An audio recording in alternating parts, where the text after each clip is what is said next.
देशातील विविध राज्यांचे राज्यपाल तसेच केंद्रशासित प्रदेशांचे उपराज्यपाल यांच्या नियुक्त्या गुरुवारी रात्री जाहीर झाल्या। महाराष्ट्रासह 9 राज्यातील राज्यपालांच्या नियुक्त्यांवर राष्ट्रपती द्रौपदी मुर्मू यांनी मान्यता दिली। त्यानुसार महाराष्ट्राला जिष्णुदेव वर्मा यांच्या रूपानं नवे आणि पूर्णवेळ राज्यपाल मिळालेत। यापूर्वी गुजरातचे राज्यपाल असणारे आचार्य देवव्रत हे महाराष्ट्राचे राज्यपाल पदाचा अतिरिक्त कार्यभार सांभाळत होते, कारण महाराष्ट्राचे राज्यपाल असलेले CP राधाकृष्णन हे देशाचे उपराष्ट्रपती म्हणून निवडून गेले होते।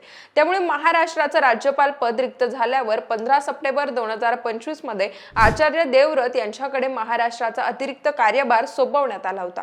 त्यांची महाराष्ट्रातील कारकीर्द जवळपास 6 महिन्यांची राहिली। या काळात त्यांनी प्राकृतिक शेतीसाठी आग्रही भूमिका मांडत काही प्रयोग केल्याचं बोललं जात आहे। तसंच त्यांच्या पुढाकारानं सर्व आमदारांची याबाबतची कार्यशाळाही झाल्याचं कळत आहे। आचार्य देवव्रत हे आता गुजरातचे राज्यपाल म्हणून त्यांचा कार्यकाळ पूर्ण करतील।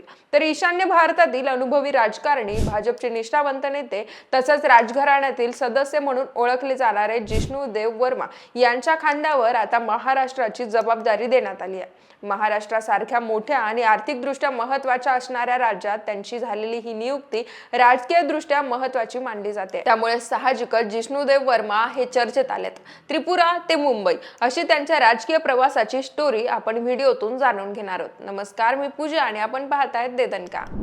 मंडळी, जिष्णुदेव वर्मा हे मूळचे त्रिपुराचे रहिवासी आहेत।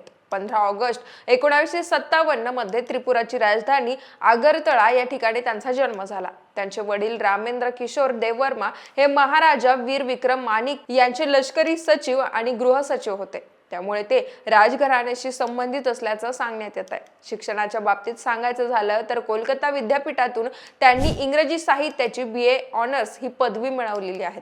त्यामुळे ते एक उत्तम कवी आणि लेखक सुद्धा आहेत। Views, reviews and my poems या नावानं त्यांचं आत्मचरित्र देखील प्रकाशित झालेलं आहे। थोडक्यात राजकारणाबरोबरच जिष्णुदेव वर्मा यांना साहित्य, कला आणि क्रीडा क्षेत्राची आवड आहे। ते बॅडमिंटन खेळाशी जोडलेले असून क्रीडा संघटनांमध्ये त्यांनी नेतृत्वाची भूमिका बजावलेली आहे। त्यात खास करून बॅडमिंटन असोसिएशन ऑफ इंडियाचे प्रमुख म्हणून त्यांनी यापूर्वी काम पाहिलंय। पण या सगळ्यात ईशान्य भारतातील भाजपचे एक दिग्गज नेते म्हणून त्यांच्याकडे आज पाहिलं जात आहे। भाजपमध्ये त्यांचा झालेला पक्षप्रवेश देखील तितकाच महत्त्वाचा होता।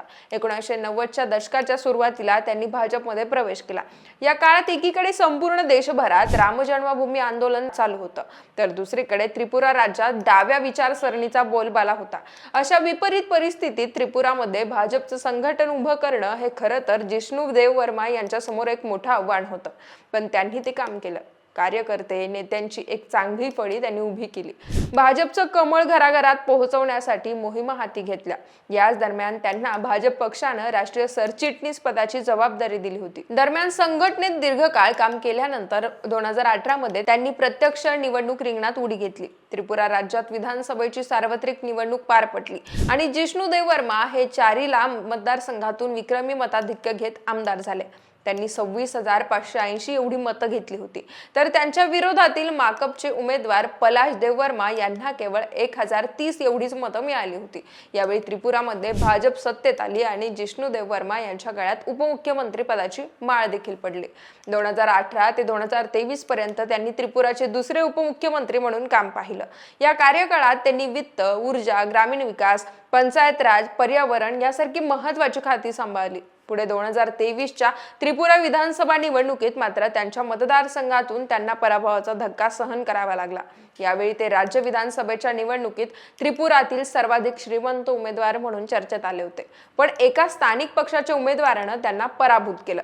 विशेष म्हणजे मंत्रिमंडळातून पराभूत झालेले ते एकमेव उमेदवार होते। मात्र असं असतानाही त्रिपुराच्या प्रशासनात त्यांची भूमिका ही आजही तितकीच महत्त्वाची मानली जाते। आर्थिक नियोजन, ग्रामीण पायाभूत सुविधा आणि ऊर्जा क्षेत्रातील सुधारणा यावर त्यांनी आपल्या कार्यकाळात चांगलाच भर दिला। राज्याच्या विकासासाठी केंद्र सरकारच्या योजनांची प्रभावी अंमलबजावणी करण्यावर देखील त्यांनी लक्ष केंद्रित केलं होतं। त्यामुळे त्रिपुराच्या विकास प्रक्रियेत त्यांच्या नेतृत्वाची नोंद घेतली जाते।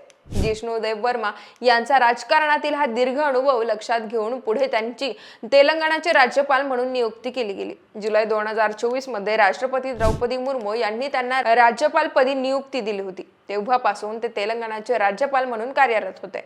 पण आता महाराष्ट्राच्या राज्यपालपदी त्यांची बदली करण्यात आली आहे. जिष्णुदेव वर्मा यांच्या रूपानं आता महाराष्ट्राला पूर्ण वेळ राज्यपाल मिळणार असून लवकरच त्यांचा शपथविधी समारंभ देखील पार पडणार आहेत. याशिवाय आधी हिमाचलचे राज्यपाल राहिलेले शिवप्रसाद शुक्ला यांची आता तेलंगणाचे नवे राज्यपाल म्हणून नियुक्ती करण्यात आली आहे. तर तामिळनाडू, नागालँड, बिहार, पश्चिम बंगाल आणि हिमाचल प्रदेश या राज्यांना देखील नवीन राज्यपाल मिळालेत. केंद्रशासित प्रदेशांमध्ये दिल्ली आणि लडाखच्या उपराज्यपालांच्या पदांमध्येही मोठे बदल करण्यात आलेत. पण यात सर्वाधिक चर्चा रंगली आहे ती पश्चिम बंगालच्या राज्यपाल नियुक्तीवरून. कारण पश्चिम बंगालमध्ये येत्या काही दिवसात विधानसभेच्या निवडणुका होणार आहेत आणि त्यापूर्वी अचानक राज्यपाल बदलण्यात आल्यानं मुख्यमंत्री ममता बॅनर्जी यांनी आश्चर्य आणि चिंता व्यक्त केली आहे. सी.व्ही. आनंद बोस यांनी गुरुवारी सायंकाळी पश्चिम बंगालच्या राज्यपाल पदाचा अचानक राजीनामा दिला आणि त्यानंतर तमिळनाडूचे राज्यपाल R.N. रवी यांनी पश्चिम बंगालच्या राज्यपालपदी नियुक्ती करण्यात आली. आता परंपरेनुसार हा निर्णय घेण्यापूर्वी मुख्यमंत्री ममता बॅनर्जी यांचा सल्ला घेण्यात येईल असं त्यांना सांगण्यात आलं होतं. पण प्रत्यक्षात असं काहीच झालेलं नाहीये.